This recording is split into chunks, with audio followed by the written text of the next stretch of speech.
Welcome to the Jali podcast. I'm your host, Melyssa Barrett. This podcast is for those who are interested in the conversation around equity, diversity, and inclusion. Each week, I'll be interviewing a guest who has something special to share or is actively part of building solutions in the space. Let's get started. Ronaldo Hardy is a two-time credit union CEO, former consulting firm owner, former CEO of a national association in the credit union industry, and current CEO of Balance, a national leader in financial education and counseling. He has a passion for helping leaders and organizations break free from mediocrity to create cultures of boldness, trust, and innovation. Throughout his career, he's led award-winning transformations, driven unprecedented growth, and built high-performing teams that thrive on authenticity and connection. As the CEO of Balance, he leads a team of passionate, purpose-driven humans, delivering critical financial wellness programs to individuals and communities across the country. Ronaldo is committed to scaling impact through innovation and partnerships, ensuring Balance remains at the forefront of empowering people to take control of their financial futures. Previously, he served as the CEO of Nacuso, where he drove collaboration and innovation in the credit union space, helping organizations navigate the rapidly evolving landscape of financial services.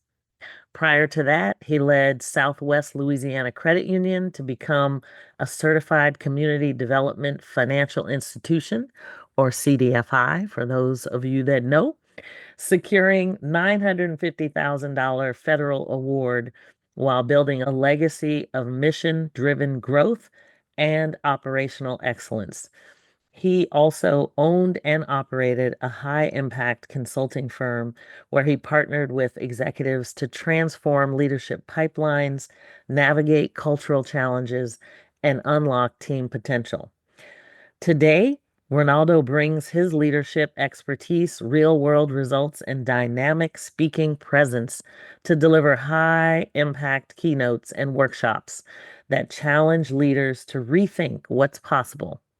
So his mission is to inspire organizations to grow boldly, innovate relentlessly, and lead authentically, transforming not just their business, but the lives they touch.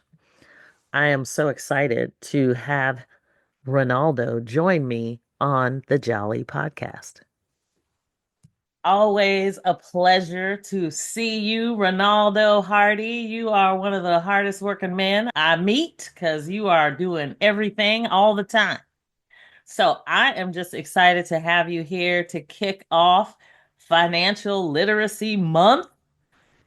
What better place to have you come on to really talk about financial education, all the things that Balance is doing, as well as what's going on in the world. And so I'm just really excited to have you here. And full disclosure, yes, I sit on the Balance board. I take it as a point of privilege that I get to have you on my podcast talking about financial education. Welcome to the Jali podcast. So much for having me. I'm glad to be here, and I just know we're about to have a great conversation today, so I'm ready to jump in. Always. I always like to start with you giving us a little bit of background about how you got to where you are today, because even in your bio, we see that you've been a two-time CEO, you've done all kinds of things, and you are pretty young still to be a two-time CEO. I want to say you said the first CEO position you got, you were at age 26 or something. 27, yeah, which is crazy. So now I guess I need to do a little update. So this is the fourth opportunity I've had to lead an organization as CEO. And I have had such an interesting journey. So one of the things that I've always said is I feel like when you're on a purpose journey and you're passionate about the work that you're doing, the things that are supposed to be a part of that journey will find you. As long as you're aligning right with what you're supposed to be doing, those things will find you. And I have certainly found that to be the case for my whole journey. When I was coming out of high school, Melyssa, I had no desire to work in financial services. But prior to Me that, either. No. prior to that, given some background personally, and I'm so thankful for my parents who very purpose driven, decided when I was younger to leave from being full-time entrepreneurs where they were generating six figures of income. They felt very called to go into the ministry and to do that full time. So while a lot of people think, oh, the pastor's getting all the money, I know right now we got the whole thing circulating about locking the doors and all that, doing offering and all kind of stuff.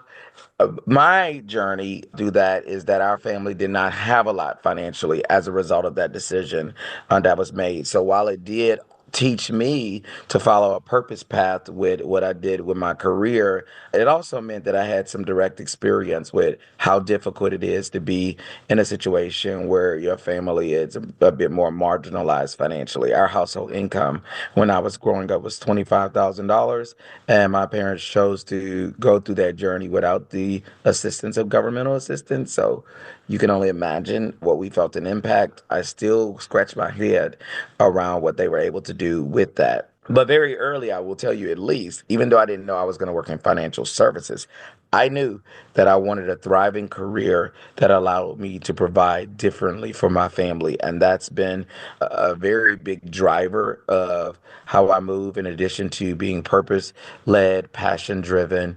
One thing that matters a lot to me is what I'm able to provide for my family and also what I'll be able to leave them subsequently.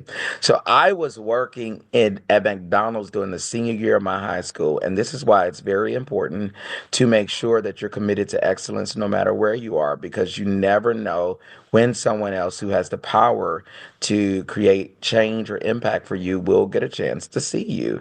I was working at McDonald's, and the head teller of the local community bank came into McDonald's one day and said, she said, every time I come in here, you're so friendly and so professional, and you get my order, which is a big deal at McDonald's because you're frustrated Yes, if you leave please. there and they don't get your order. I joke all the time. I'm like, I could not fix the ice cream machine, so I was not capable of doing everything right, but I was certainly committed to doing things right. And she was like, I just love the experience that I have with you every time I'm here. And she said, you would do well on our teller line. Would you consider coming and working for us in a part-time teller position? So the last 6 weeks of my high school journey, I went to go work for a local community bank. It altered everything. I was going to school at the time where I thought, and I did start in it for computer science because that's what they were telling everybody to do when I was graduating. All you had to do is have a little bit of intelligence, and they're like, computer science, because computers are the future. And Right. everyone needs to do it. So I'm like, yes, I'm going to do it. Today, in hindsight, I'm like, there's no way that I should have been coming out in computer science, talking about doing any computer programming. But I'm grateful that in this scenario, my purpose found me.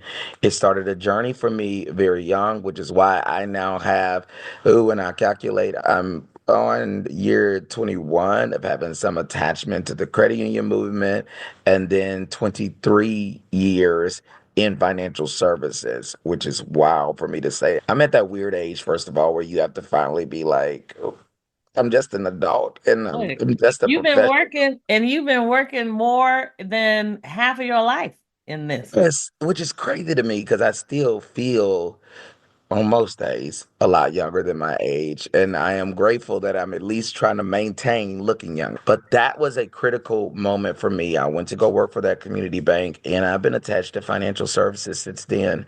A few years later, I got a chance to work for my first credit union in 2004. Went on to do a lot of great things there. Was there for about 7.5 years, held seven positions, worked in almost every different department while I was there. And a lot of my earlier career did not know that it was preparing me for what I do now. But I really, while I was there, I became good at responding to crisis. So the organization learned very early that things could be a complete chaotic mess, and I could go in and lead turnarounds. So every department that I had, for the most part, was a turnaround department as an employee of the organization. Imagine how that's preparing me to go and lead organizations from there.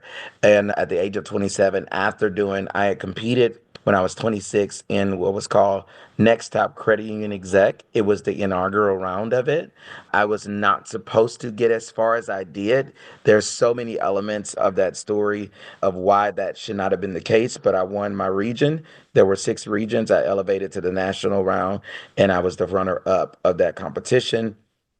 And the winner that year decided to share her prize, which allowed me to go to year one of the CEO Institute at the Wharton School of Business. And it also meant that every trade publication that covered the story, they covered the complete story because it was a bigger story that she shared her prize. So it was like I got to be the winner. And so many people got to know me. And here now, passion and purpose starts this journey of building a personal brand that I never set out to build. Like I never set out to build that. From there, I ended up being selected to crash the GAC. Part of that was you had to do a project afterwards. About 16 of us were in this cohort that crashed the GAC. I chose as my project to launch the Young Professionals Network in the state of Louisiana through the Louisiana Credit Union League, which is now Luminate. They just had their conference like a week and a half ago. So it's cool to see that continuing. Our Young Professionals Network was the fastest growing in the country. So I ended up advising several other states and helping them to either launch theirs or redesign theirs for growth. Then that CUNA saw that was going on and they were like, hey, can you help us launch our national initiative? Be the first chair. Did that.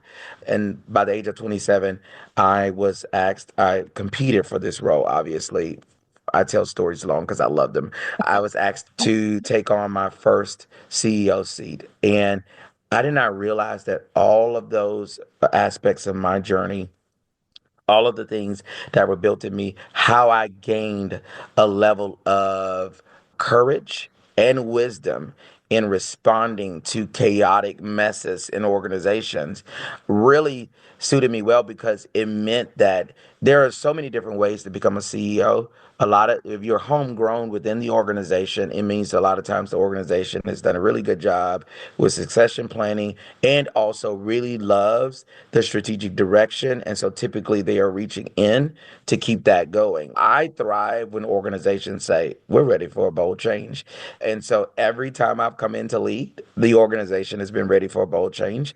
And I'm really good with what it looks like and have then developed the skill sets internally to guide people through that. So I never get really overwhelmed by that. I know you're seeing as a board member now. I'm coming in, you all were hungry. You're like, we see ourselves doing something bolder and different.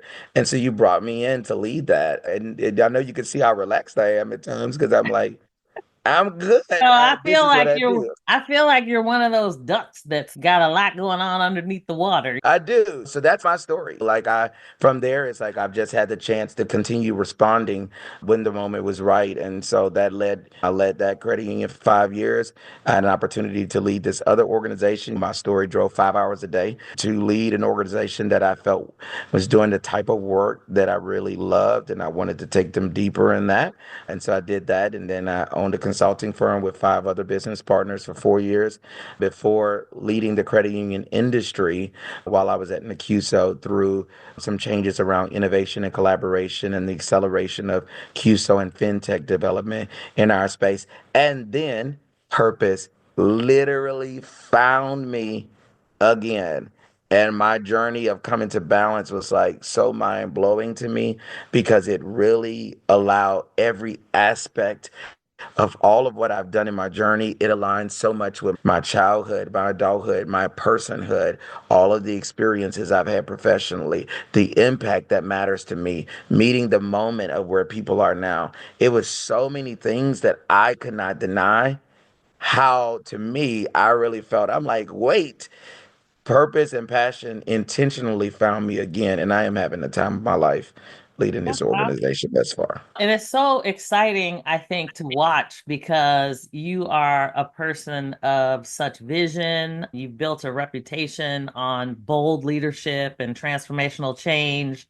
When I see you, I think the natural conversation is like, how do you, and I promise y'all, we're going to get to financial education in a minute, but it's how do you approach stepping into that leadership role and inspiring your team from day one? Because a lot of folks, yeah, you might be, the board may be ready for change, maybe even the organization is ready for change, but employees don't tend to like change. Absolutely. Yeah, so I'll say a couple of things. So one, before I'm going into an organization, I'm doing a lot of work to understand that organization from the outside looking in. I know you could see when I came to talk with you on the board, I had done a lot of research to understand a lot about the story. I'm like digging everywhere. Let me see the story. Let me not assume that I know it or that I know what it needs without first understanding a lot of the foundation. So that's a big part of what I do.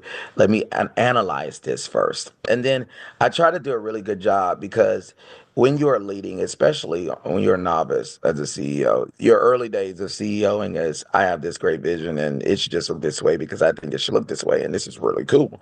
And as you mature as a CEO, you don't put that down because that part of the vision and the development of it comes from a very authentic place within that leader. But the best plans have integrated an understanding of the foundational story with talent that exists within that leader to align maybe this aspiration around this understanding that's already anchored in a certain truth, and then building a vision that merges the two together so it's what's right for the organization. I watch a lot of CEOs who I can tell when it's this is your plan that's going to make you feel good and better about yourself, but this is not going to advance the organization in the way that it needs to grow. So that's the first part, Melyssa, is really adequately assessing an organization to ascertain like what the true scenario is and what the vision should look like. And then I'm also an artist, so almost every art form I attach to in some way. And so then to me, a strategic plan, that's art in business for me. It's like stepping back. And even before I'm hired, I envision myself being the CEO. And what is that looking and where are we heading? What's the journey? How do we get there? That's the plan that you then see as the vision. And for me, then, one of the things, one of my mentors, he introduced me to this book, Raymond Judson, introduced me. You would love him, by the way. He should be a future podcast guest. He has a really amazing initiative he's leading now called Aging While Black. And prior to that, he started an organization, Metromorphosis, that helps communities transform from the inside out. Former state representative, former councilman, former pastor, formerly in the administration of Governor Blanco. Like this man is serious business. And so I was in his cohort for the Urban Leadership Development Institute. And he introduced me to this book called, it's a Harvard Business Review book, but it's called The Practice of Adaptive Leadership. And that book really helped me to understand so much around what it truly takes to move people through change.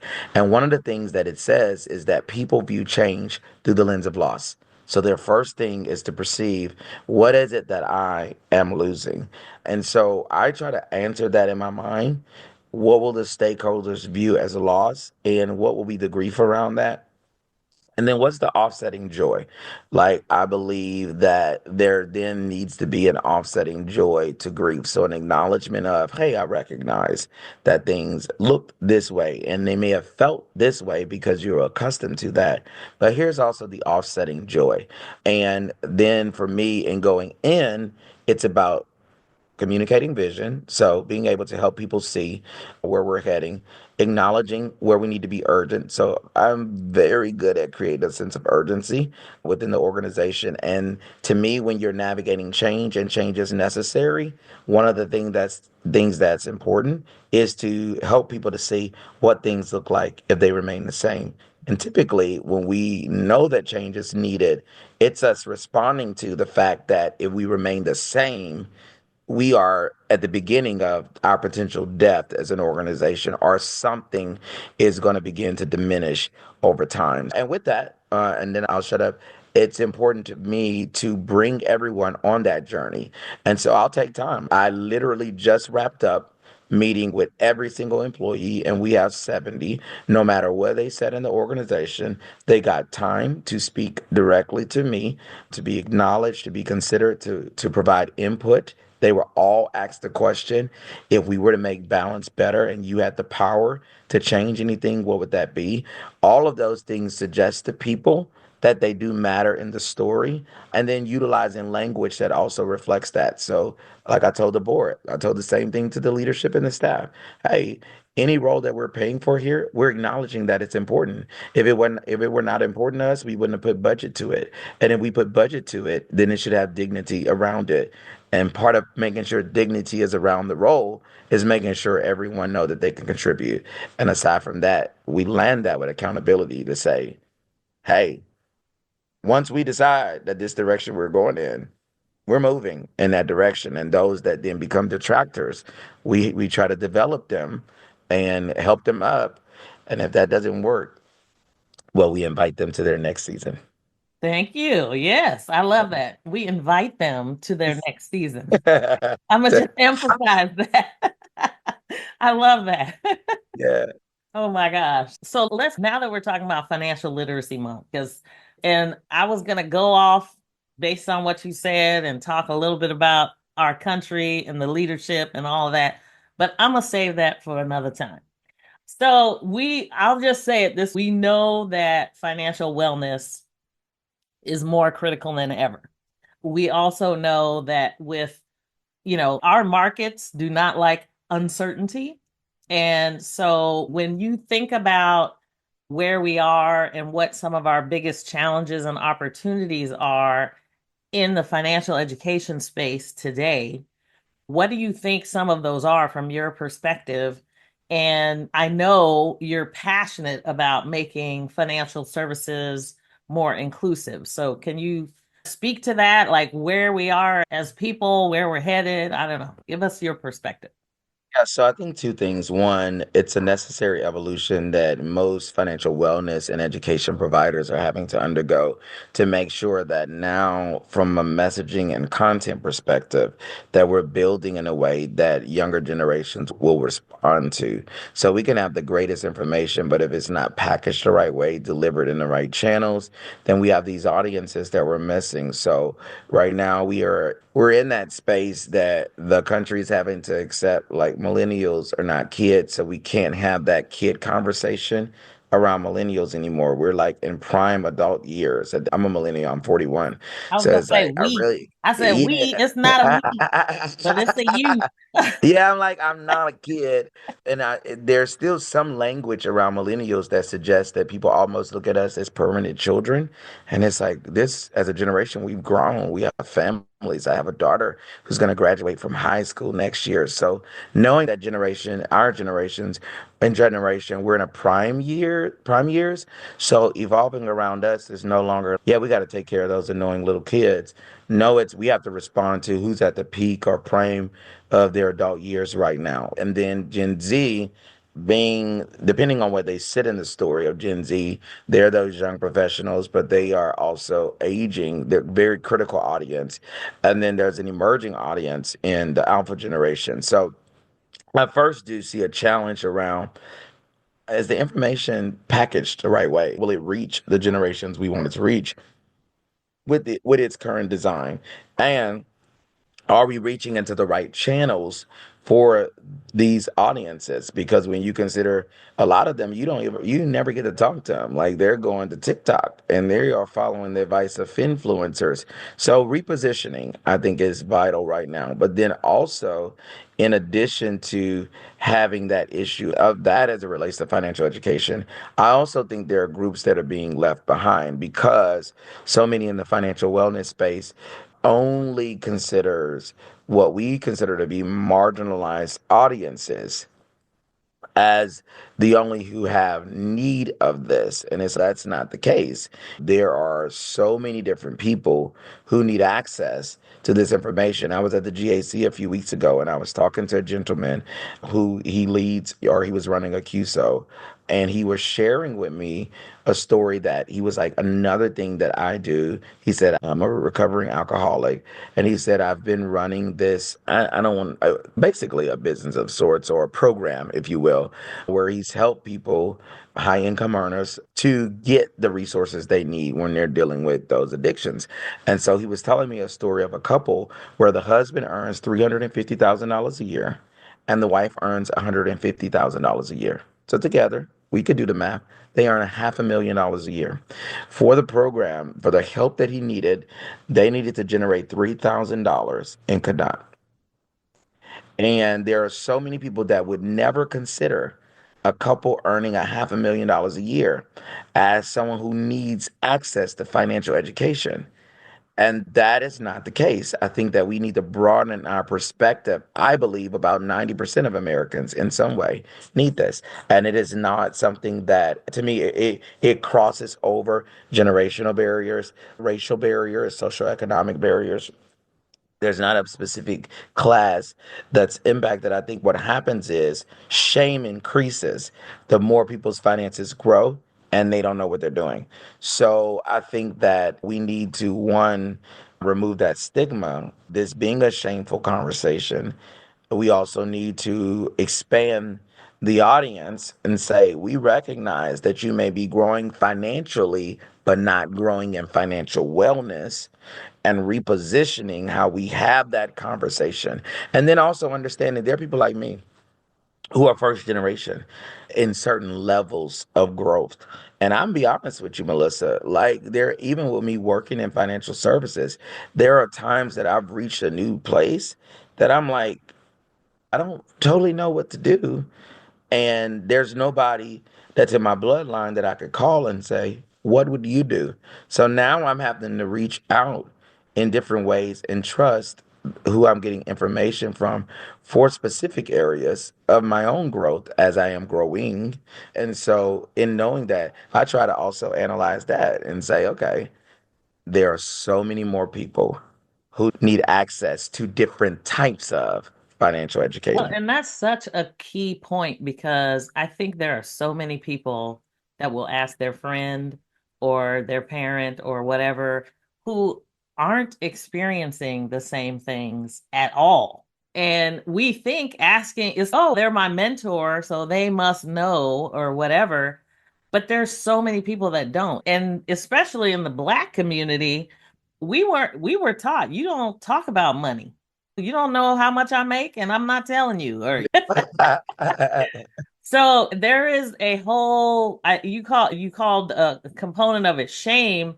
I think in a lot of cases is we don't trust people. We there's a lot of challenges with respect to the fact that we don't get taught, financial education in school, right? Or Yes, yes. so you have to go other places for people to help you understand it in a lot of cases. So I think it's so where with all the new technology, digital tools, AI, innovation coming, I think a lot of people will look to AI. I'll just ask Chat GPT what I should do. So what do you think? How do you take individuals, families, even businesses and engage with financial education? Let's pause for a moment. We'll be right back.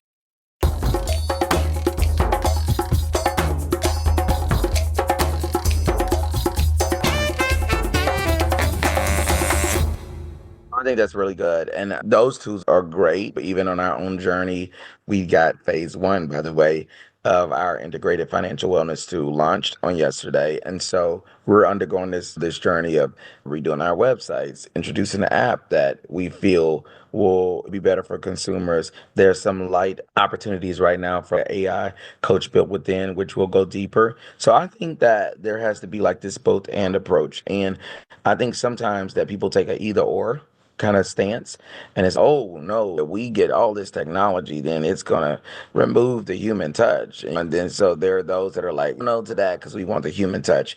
And then there are those that go to all we need is the technology and we're gonna just we don't need the humans. We can just drive this forward. And it's no, it has to be a bit of a both. And I think that what we're trying to do is leverage what's happening with the evolution of technology with this understanding that the humor centered and more connected approach will make sure that as we build, we don't leave people behind. So I think that the right approach right now is more both and. Here's what I see: the technology tools are great because they give us the right now access to information we need.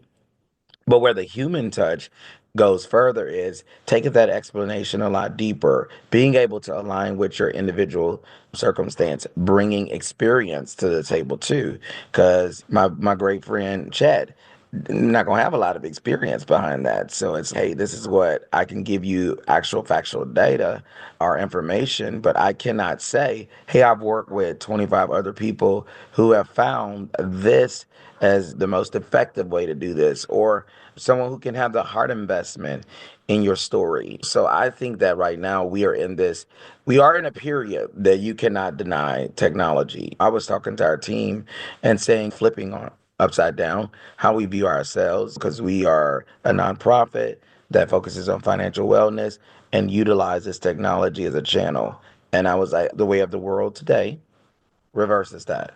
So almost every organization has to think of themselves as a technology organization first.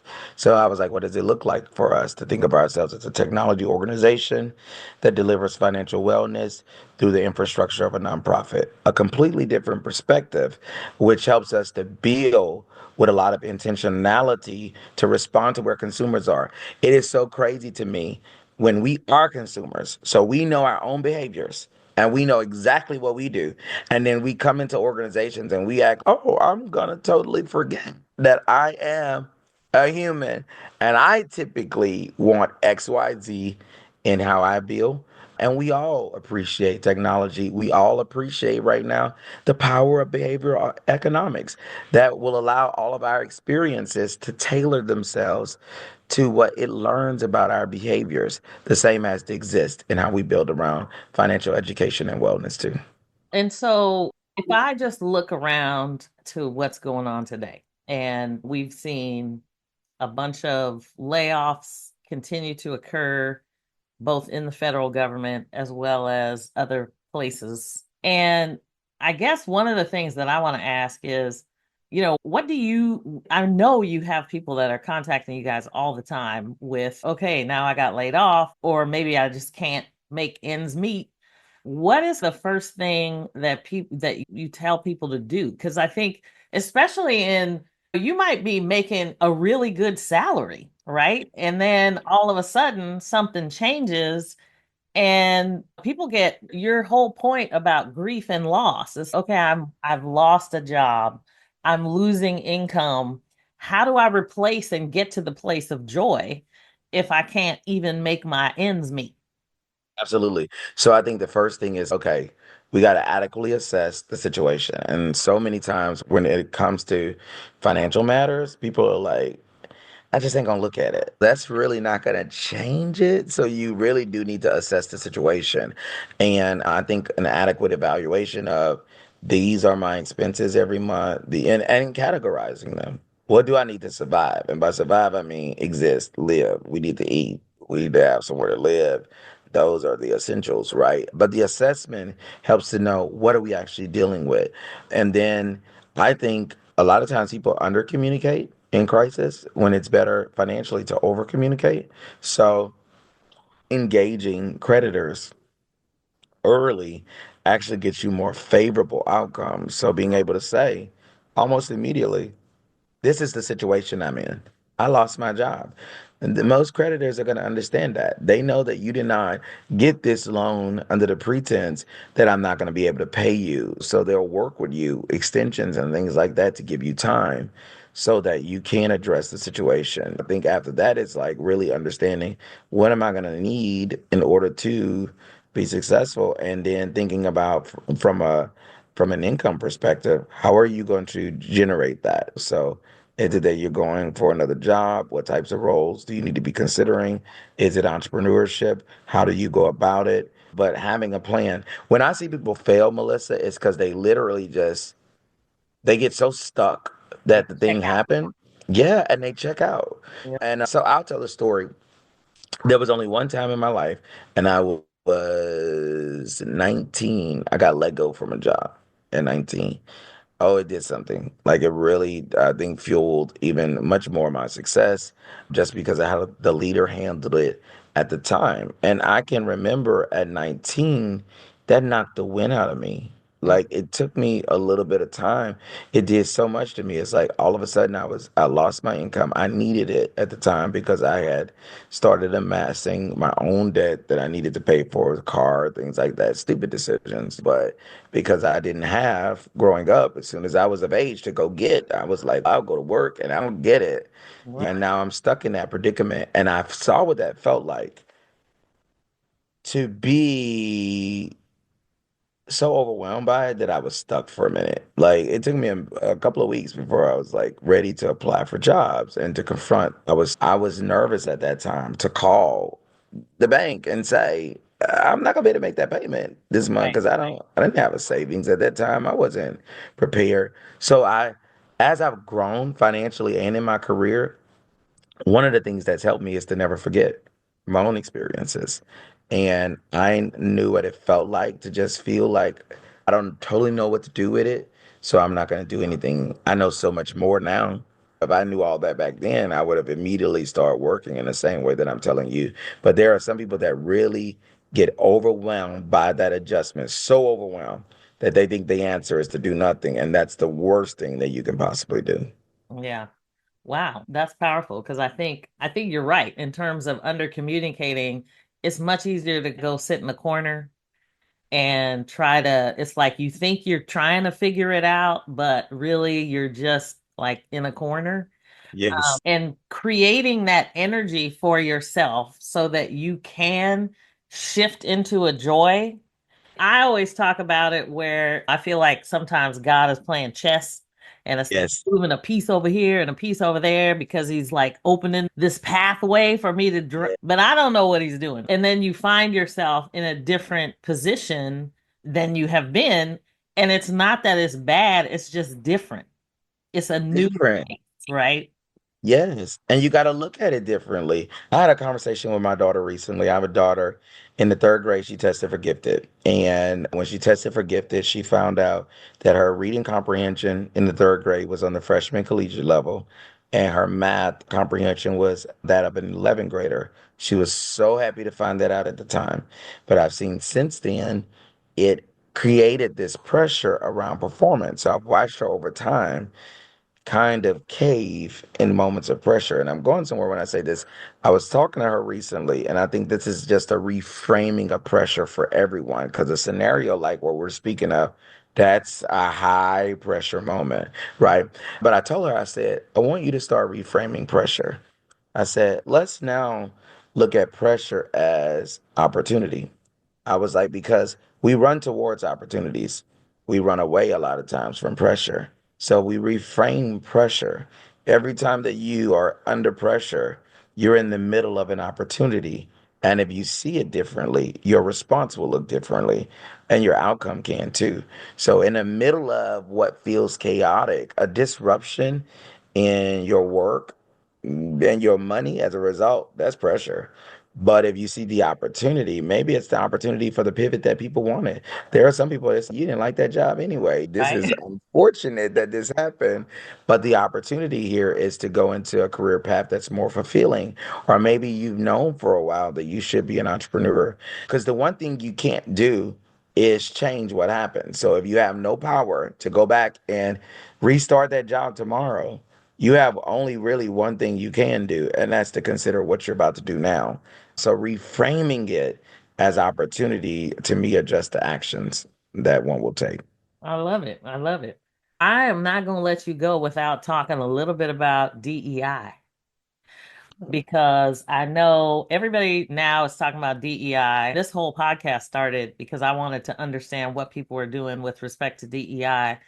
And now, when, like people are nervous about using the words and everybody's eliminating stuff, DEI, and then we have companies that are truly doubling down. It's like DEI is a wise decision, and this is, how we run our business as opposed to having a program per se. And so I'm interested in hearing from you about your thoughts about diversity, equity, and inclusion, both as a CEO as well as a person of color. You're young, you have probably some very different ideas than some other people when it comes to diversity as a millennial. So, can you talk a little bit about your thoughts about diversity, equity, and inclusion? Absolutely. So one is certainly something I am passionate about. And to me, I just don't really see it truly going away. I know that there's a lot of misinformation about what it is. And so you have audiences of people who are afraid of what it means because of not necessarily knowing what it is. And I like to give this analogy first to understand what it is. All right. So of course we know DEI, diversity, equity, and inclusion, the true stair step to that in terms of how that looks within organizations and doing it right is diversity, inclusion, and equity. And so I'm from Louisiana, and I always joke, I'm like, look, we may not do everything well, but we can cook better than, to me, everyone in the world. That's my personal opinion, right? And so one of our signature Louisiana dishes happens to be gumbo. And the way I've helped people to understand the utilizing gumbo is diversity simply is the representation of difference. Come on, make this gumbo with me, right? If we are making the gumbo, diversity simply means I have gotten all of the ingredients that I need. Now, I've done nothing with them, but I have them. They're on my countertop. And I've done this journey of helping people understand because some people celebrate that they've gotten diversity done and they think they've done all three. And it's, no, you haven't actually. You just have diversity. All the ingredients are here, but we've done nothing with it.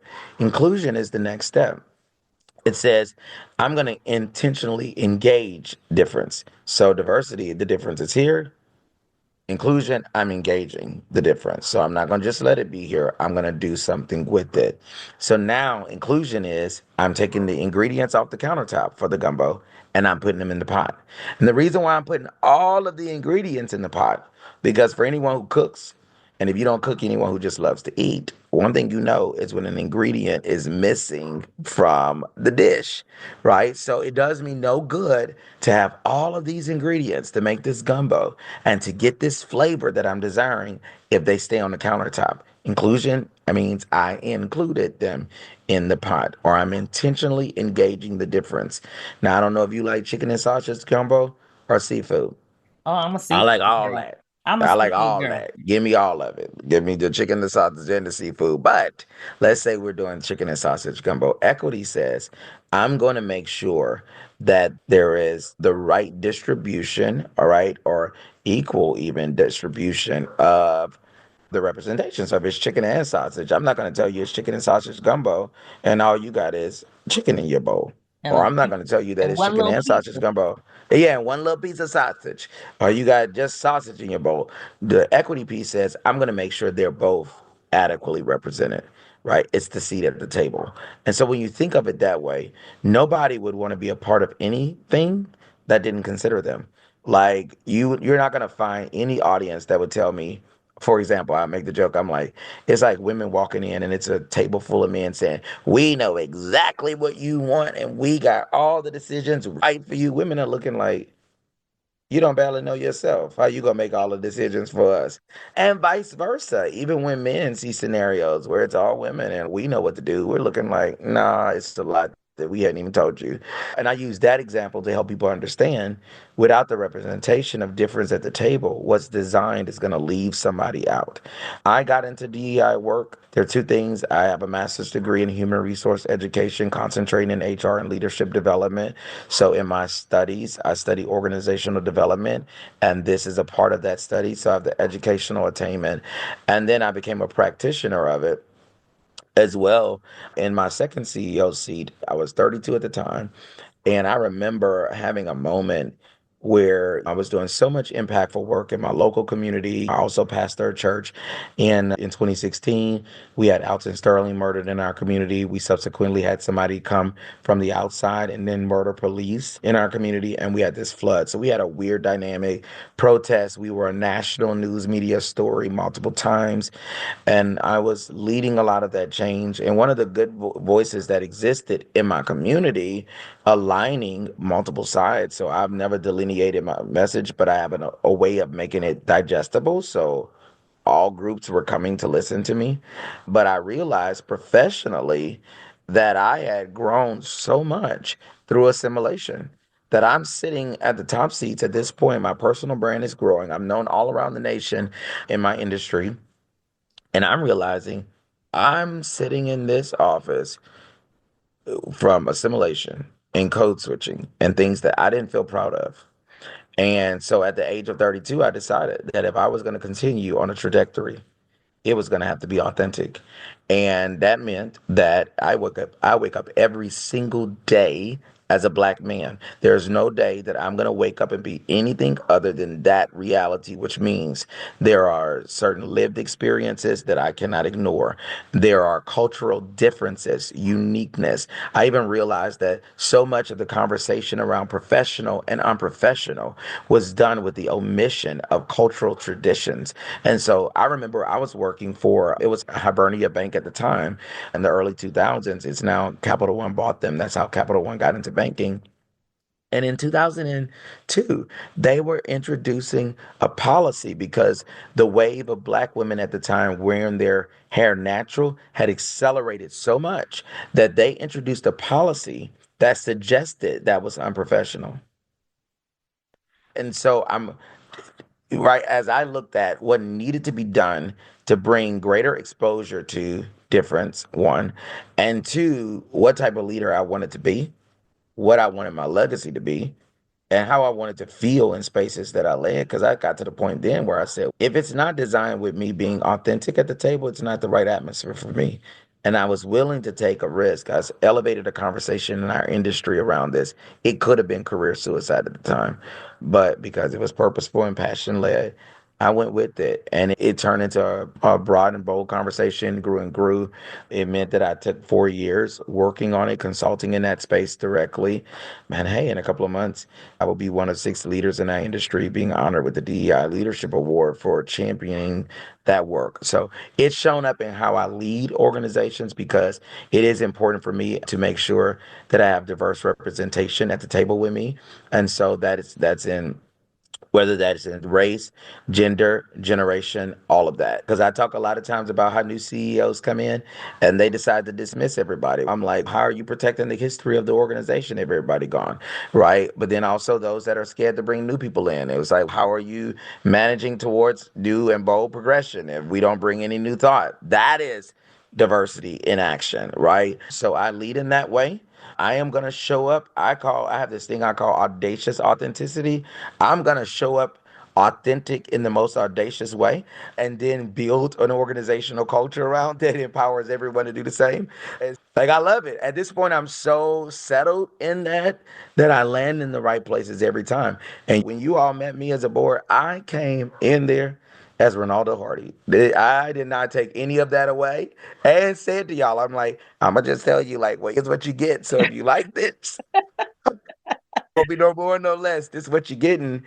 I'm going to be authentic. And to me, at the root and at the core of where, if we're doing DEI work well, we graduate to this other one we know, B, belonging. And we've created the space where organizations can thrive in productivity and efficiency and employee satisfaction and engagement. All of that becomes a byproduct of saying, you're free to be who you are here.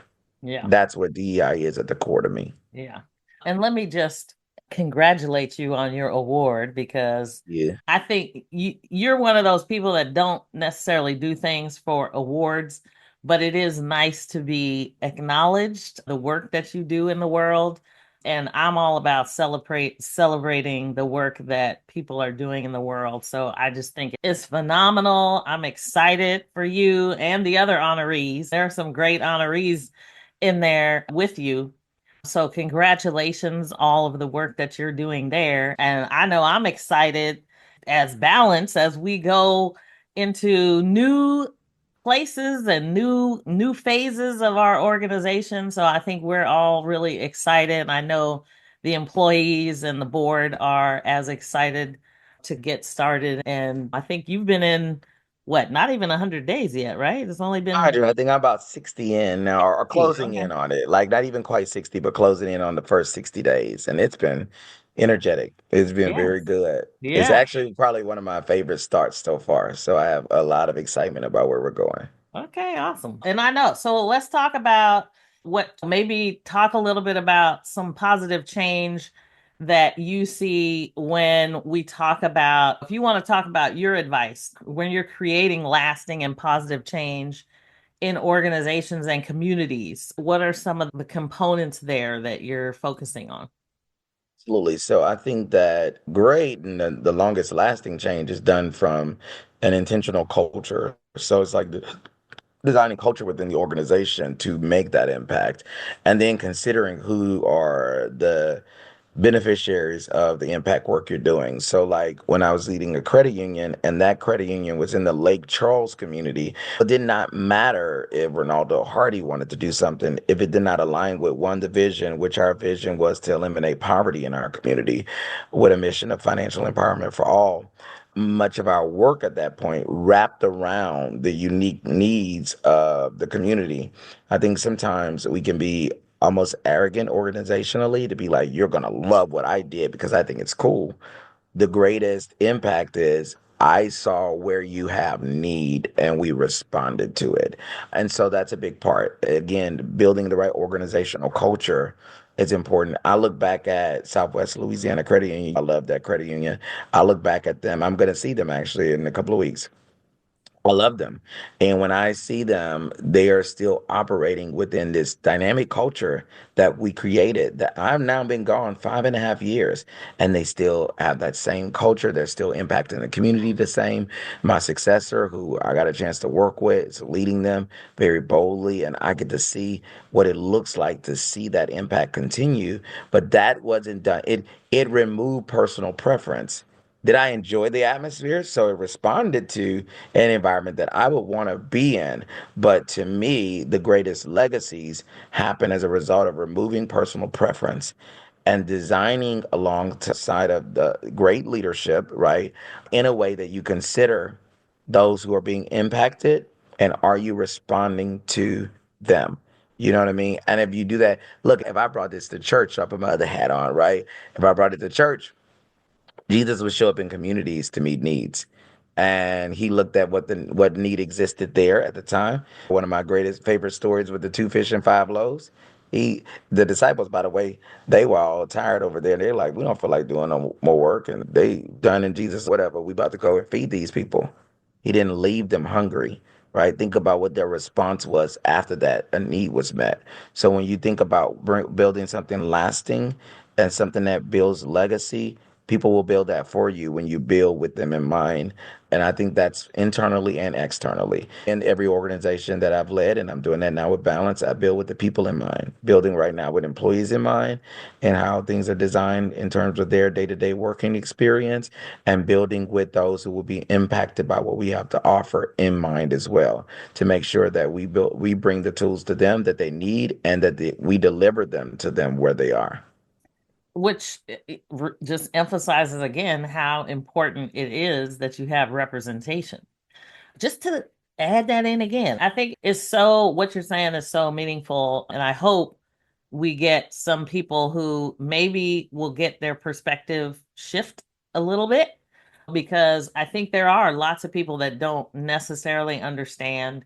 and maybe they want to understand, or maybe they just haven't been intentional about trying to understand. But we need to continue to have these conversations and talk about it so that people can understand. I'll go Mike to I have two other things I want to ask you. One of which is, are there any particular trends that you're seeing that you're paying close attention to that really impact how individuals and communities achieve financial stability? Are there things that you're looking at now with so much going on in the world that you're tracking to be able to say, what can impact how individuals and communities achieve that? And I know you talked a little bit about eliminating poverty, which is a monumental task, especially when we start talking about generational wealth and generational poverty. So, can you talk a little bit about what you're paying close attention to? And then I want to ask you something that we'll leave with. Absolutely. So I think I'm looking at what's happening with the workforce and unemployment, because that's something that we have to measure to see how many people are being disrupted every day. Looking at what's happening with the stock market, because that is challenging. Like people are literally seeing the eroding of things that they've amassed for their wealth, retirement. I'm thinking back to 2008. People got delayed for years in their retirement because of that. So I'm looking at that, and I'm really paying attention to what's happening with affordable housing. I think that is an indicator of the success that consumers will experience. So I think that's three key categories. A fourth one would be what's happening with student loan debt, because that's impacting younger generations. And so I think that these are the conversation starters that we will have to have with a lot of people. It's great that we are aligned from an education perspective, information perspective, to drive solutions there. We are having to repackage and redesign that to make sure it can fit where people are right now. But to me, those are some very key categories. And if I think of where and inflation is another one, right? So when I think of where everyone's stressed right now, those are the areas that's causing the stress and things that will have to change to bring them out of it. But we will be ready to respond and guide people through this. So, yes. And maybe you want to talk a little bit about what you all do when it comes to housing counseling and those. What does balance do? Let's make sure people Yeah, are. we do a lot. So whether it's housing, counseling, and coaching, preparing people to either get the house they desire or remain in the house that they've already acquired, we have tools and solutions on both sides. We help with them with everyday consumer finance, whether it's debt management, we can do that. We coach as it relates to that. We help those who are dealing with student loan debt issues. We're coaching through that. We even help those who are trying to plan for their future. So, like, they're wanting the wealth bill. We have that as well. And so, there are many lanes we're in. What I love is that we're about to be able to go much deeper, because I think entrepreneurs need something from us that's different. I was talking to our team about the neurodivergent community who needs something different. So, understanding that there are also pockets of people that need us to respond to their unique needs. But yeah, we already have solutions in consumer finance, debt management, student loan counseling, housing, coaching, and counseling.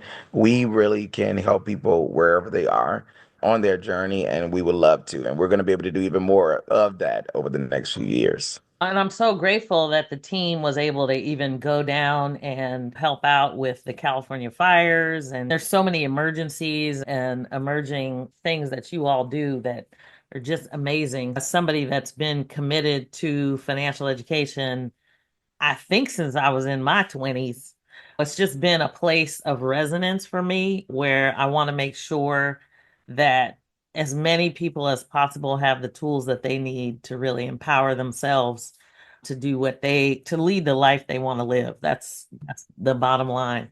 So I'm going to end on a totally different note. You probably don't even see this coming, but I really do want to hear you talk a little bit about your mom and the influence she has had on you, because I don't want to leave here. Speak her name, let us know who she is, because I think it's so important for people to understand what the impact of a person can have on you. It may not always be your mom, but I know in your case, she holds a very special place. So my mom was the game changer for me. And so this Sunday will be 5 years since I lost her to COVID. And I look at my mom as the reason for much of who I've become. So a lot of people don't know in the earlier days of my journey, I had some insecurities, some self-esteem issues, how I view myself. I'm talking like 7 or 8. And my mom recognized that, but also recognized that she had this son that had been doing a lot of these things early, whether it was being able to read the newspaper at 3 or writing in cursive at 5 or skipping the first grade, like things that she was like, you're dealing with this and you have all of that in you. And she really cultivated my creativity. She started cultivating my confidence and my leadership.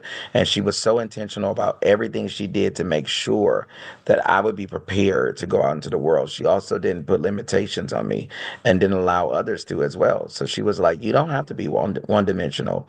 Like you don't, some people are like, you got to get in one lane and just do that lane. And that's the only way to succeed. And she was like, no, you don't. Like, you can absolutely be all of these different aspects of who you are. You don't have to mute any of them. And so because of her, it really helped me. Not that I never have moments that I'm like, well, what about her? But for the most part, she really cultivated this audaciously authentic person who's like, well, I'm going to be unique. I'm going to be different. And she celebrated that. And it's meant a lot to how I parent my kids as well, because I learned or I got to see directly how much impact the parental relationship can have on the future of a child. Yeah. And then my mom, Robin, is my mom's name. Robin, there She you had go. that impact on me. I So thank love you for it. asking. Thank you, Robin. We love it, and we are so appreciative of you spending your time with me. I love our conversations are always engaging and passionate and energetic. You have the amount of energy of one of those little bunnies I saw when I was growing up. But it's such a pleasure to see you, and I love seeing people thrive. So I'm excited to see where balance goes. And I just you're invited back anytime. We can spend time talking more about. I mean, I'm sure I could talk to you for a week straight, but but Thank you. we So are. glad to be here. Yes, we are so excited. And for the folks that aren't looking at the video, I just want you to know that Ronaldo has a quote up on his screen that says, "Change the world by building the people who will change the world." So Yes. your personal mission, which is so awesome. So I just thank you for all you're doing in the world and celebrating you, brother. So Thank you keep for it. having me. I'm so glad to be here and look forward to coming back too. Absolutely, absolutely. Thank you so much. Thanks for joining me on the Jali podcast. Please subscribe so you won't miss an episode. See you next week.